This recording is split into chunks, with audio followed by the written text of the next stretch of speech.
Hello students, welcome to my YouTube channel Sushma Rajgupta. Important questions की series में आज हम कर रहे हैं BCom second semester business economics के इम्पॉर्टेंट क्वेश्चंस और लास्ट ईयर का पेपर पैटर्न। चलिए शुरू करते हैं।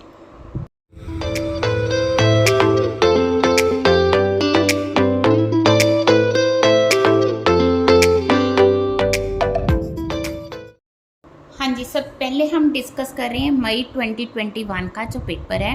पेपर आपको पता है कि 80 मार्क्स का होगा, 20 मार्क्स की असेसमेंट होगी, 3 घंटे का आपके पास टाइम होगा। जो सेक्शन ए है वो फुल सिलेबस को कवर करेगा। फुल सिलेबस में से इसमें 6 क्वेश्चंस आएंगे।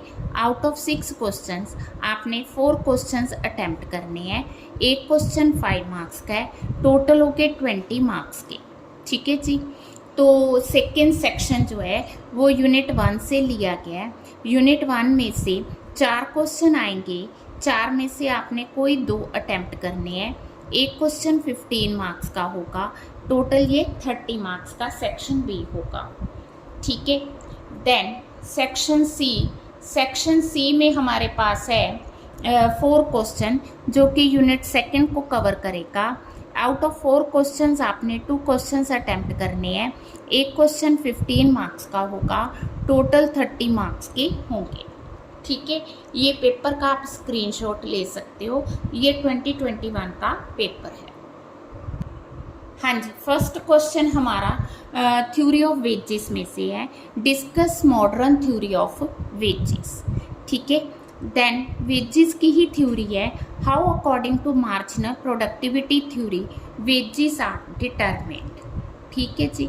तो आपने जहाँ पे डायग्राम बनता है डायग्राम जरूर बनाना है। Distinguish between money wages and real wages, दोनों में क्या डिफरेंस है। What factor causes real wages to differ from money wages.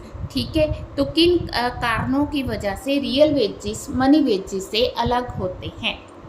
ठीक है जी। तो वेजेस की थ्योरीज में मैंने 3 क्वेश्चन लिए हैं। देन आ गया थ्योरी ऑफ रेंट। सबसे पहले modern theory of rent. Modern theory भी आ सकती है आपको, रिकार्डियन थ्योरी भी आ सकती है। इसके अलावा ये स्टेटमेंट बहुत इंपॉर्टेंट है, no rent land. No rent land क्या होती है, under what circumstances will such land start yielding positive rent. किन केसेस में नो रेंट लैंड पे भी रेंट अराइज होगा, वो केसेस आपने बताने हैं। ठीक है। इसके बाद आकी next theory of interest. Theory of interest में कीन्स लिक्विडिटी प्रेफरेंस थ्योरी को क्रिटिकली मतलब पहले आपने थ्योरी को एक्सप्लेन करना है, मीनिंग उसकी अजम्पशंस थ्योरी क्या है, फिर उसको क्रिटिसाइज करना है। ठीक है जी। देन क्रिटिकली एग्जामिन, मैंने ज़्यादातर क्रिटिकली एग्जामिन लिखा है। तो क्रिटिकली एग्जामिन का मतलब है कि पहले थ्योरी एक्सप्लेन करो फिर उसको क्रिटिसाइज करो, क्रिटिसिज्म लिखना है। तो पहले मैंने कीन्स थ्योरी लिखी है। Then new classical theory of determination of interest rate. ठीक है जी। देन आती loanable fund theory of interest, what are its limitations. ठीक है जी। देन आती how does Keynes liquidity preference theory determines interest. तो ये फिर कीन्स की प्रेफरेंस थ्योरी आ गई। इसकी शॉर्टकमिंग्स कह दो या आप इसको क्रिटिसिज्म कह दो, एक ही बात है। देन एग्जामिन, ये क्वेश्चन रिपीट हुआ है। Examine critically risk and uncertainty bearing theory of interest. हाँ जी, नेक्स्ट आ गया critically examine the view that profit is reward for entrepreneurs for bearing non insurable risk and uncertainty. तो ये theory of profit में से लिया गया है। हमें पता है कि जो प्रॉफिट है वो अराइज होते हैं किसी भी एंटरप्रेन्योर को। क्यों अराइज होते हैं? क्योंकि वो रिस्क लेता है। ठीक है। बिना रिस्क के तो प्रॉफिट नहीं ना अराइज होते। तो क्रिटिकली एग्जामिन कि प्रॉफिट इज रिवॉर्ड। ठीक है। पहले आपने बताना है कि येस प्रॉफिट इज रिवॉर्ड, फिर उसको क्रिटिसाइज करना है। Discuss the concept of profit. तो इसमें मैंने वेरियस सारी थ्योरीज डाल दी। तो आपके पास 4 चैप्टर हैं, वेजेस, रेंट, इंटरेस्ट और प्रॉफिट। ये 4 चैप्टर्स ही हैं फर्स्ट यूनिट में, जिसमें से आपको 4 क्वेश्चंस आने हैं। तो आप थ्योरीज को अच्छे से कर लो, थ्योरीज ही इम्पॉर्टेंट है इसमें, ठीक है। देन आ गया सप्लाई क्रिएट्स, ये सेकेंड यूनिट आ गई। Supply creates is on demand, supply अपनी डिमांड खुद क्रिएट करती है, ठीक है। तो इसको आपने एक्सप्लेन करना है विद स्टेटमेंट, ठीक है जी।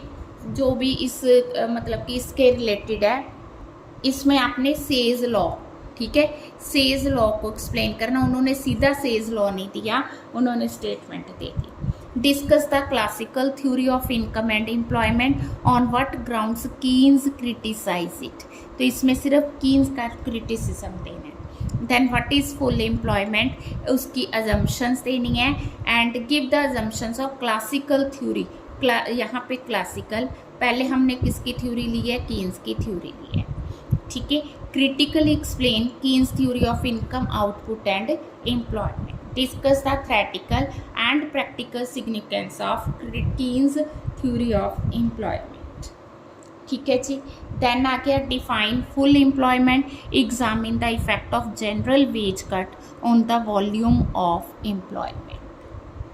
What is effective demand? Discuss how effective demand is crucial in determination of employment in Keynes framework, ठीक है। इफेक्टिव डिमांड का क्वेश्चन है। हाँ जी, नेक्स्ट है critically examine Keynes psychological law of consumption, ठीक है। What is consumption function, give factors that stimulates consumption function, उन फैक्टर्स को आपने एक्सप्लेन करना है। What is propensity to consume, what are the subjective objective factors which determines the propensity to consume. Distinguish between autonomous investment, induced investment, give an account of factors effecting the level of employment in an economy. Then differentiate between induced and autonomous investment, suggest measures to stimulate private investment, ठीक है जी, clear है। Then discuss the concept of multiplier, भी important chapter है। Multiplier का concept explain करना है, इसमें फॉरवर्ड और बैकवर्ड वर्किंग को एक्सप्लेन करना है, ठीक है। देन आ गया explain concept of multiplier, discuss the working of multiplier in the context of comparative static analysis and dynamic, इसमें जो लीकेजेस होती हैं उसको भी एक्सप्लेन करो, ठीक है। तो ये थे इम्पॉर्टेंट क्वेश्चन, हर एक चैप्टर को मैंने कवर करने की कोशिश की है, ठीक है जी। वीडियो अच्छी लगी वीडियो को लाइक करें, चैनल को अभी तक नहीं सब्सक्राइब किया तो ज़रूर सब्सक्राइब करें, ज़्यादा से ज़्यादा वीडियो शेयर करें। अगर कोई प्रॉब्लम है तो इस नंबर पे आप मुझे कांटेक्ट कर सकते हैं, ठीक है जी। All the best for the exams, thank you.